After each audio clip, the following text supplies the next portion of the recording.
A man is but a product of his thoughts. What he thinks, he becomes.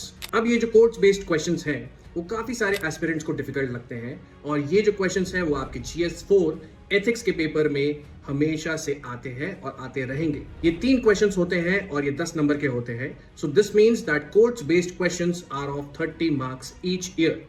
इसीलिए ये बहुत important है कि हम इस चीज पर फोकस करें कि इनको आंसर कैसे लिखा जाए। अब कोड बेस्ड क्वेश्चन का ये दिक्कत होती है काफी सारे एस्पिरेंट्स को, as I have taught a lot of students in my classes, उनमें ये दिक्कत आती है कि सर इसमें क्वेश्चन ही नहीं है तो हम डिमांड को कैसे समझें।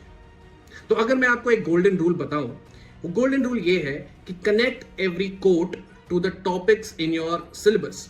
For example, a man is a product of his thoughts. तो यहां पर हम लोग क्या कर सकते हैं कि हम लोग ABC मॉडल ऑफ एटीट्यूड उसका यूज कर सकते हैं, या तो फिर एटीट्यूड और बिहेवियर का जो लिंक आप समझते हो स्टैटिक पोर्शन में, उससे अपने आंसर को और भी ज्यादा रिलेवेंट बना सकते हो। ऑफ कोर्स आप एग्जांपल्स दे सकते हो, अच्छा इंट्रोडक्शन लिख सकते हो।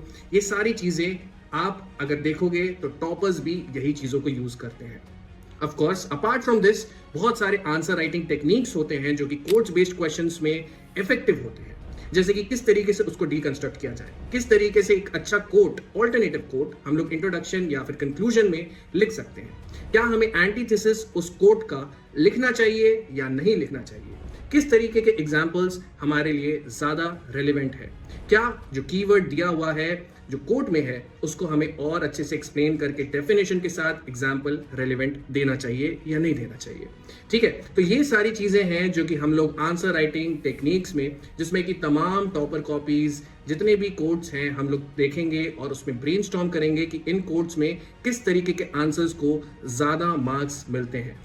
तो join me in the classes and we will get more marks in these type of questions at least. So thank you so much.